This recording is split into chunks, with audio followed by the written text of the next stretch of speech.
see. Wireframing is part of a much bigger process that I think Lindsay was talking about just a second ago, which is HCD, human-centered design.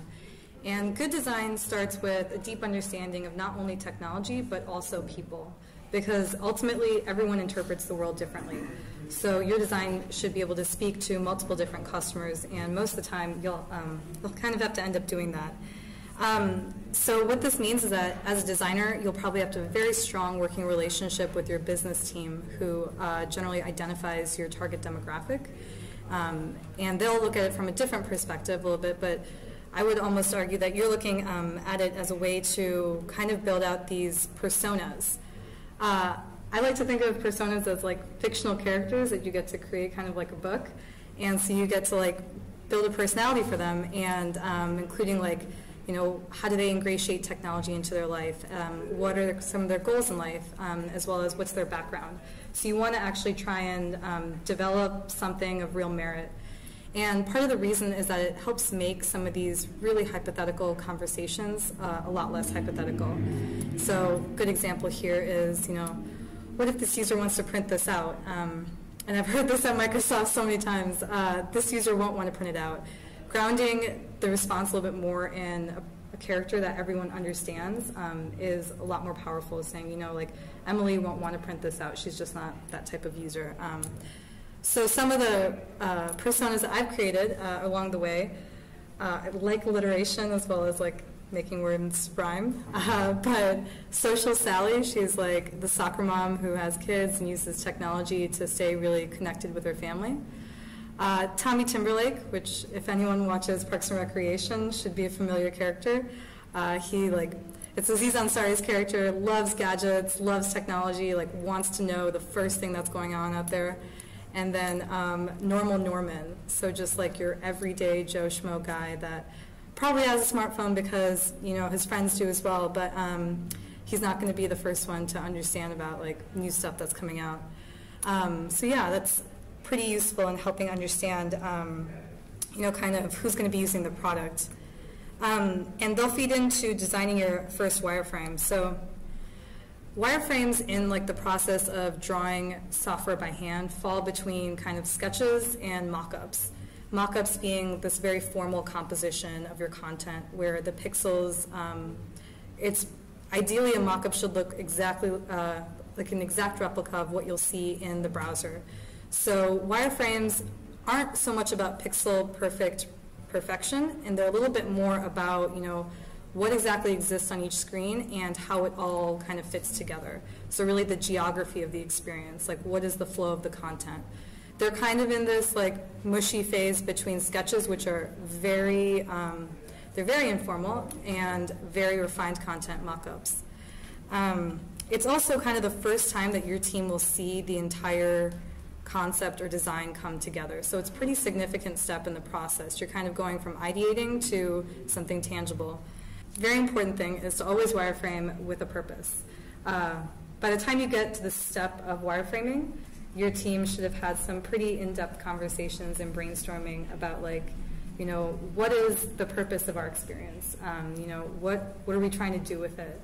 And so once you get a lot of those questions out there on the table and kind of had those hard discussions, then the next step is to figure out how it all comes together.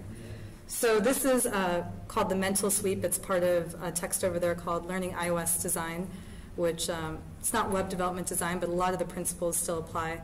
And I think these are just really pertinent questions to trying to understand what it is that you're trying to build. So let's just go through these real quickly. What's the goal of your website, app, or experience? Who's the audience? What is the website definitely not for?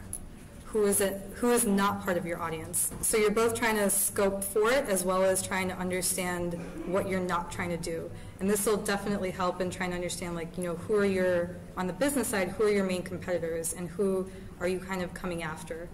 And then sharing, of course, you know, who, when, and what would I share?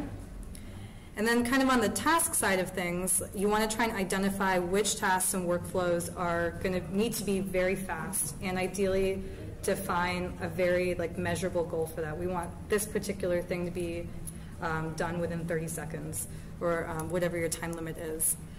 Then identify tasks that should be supported but are probably ancillary to the main purpose.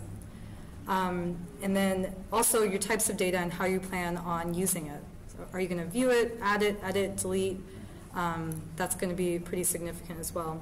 And lastly is what's the common groups or trends you're seeing across the board with all of this content? So kind of your grouping, and that'll also lead into your hierarchy. What's the priority 1 piece all the way down to priority 5. So I like to kind of think of wireframes like a storyboard. You're trying to actually pull apart the entire flow into these fundamental scenes. So each frame that you build represents a scene, and the trick is trying to find the right message to convey at that particular time. So how do you display the right message? Well, design is, I'd argue, almost more of like a framework for thinking about how to solve problems than necessarily any one answer. So, and design's somewhat abstract, and so I think it's kind of cool that we have an art background major in here, because one of really popular designers, Bruno Munari, has a text called Design is Art, and I think this is just like a really pertinent quote on how to think about design. What then is this thing called design? It is planning. The planning of everything as objectively as possible.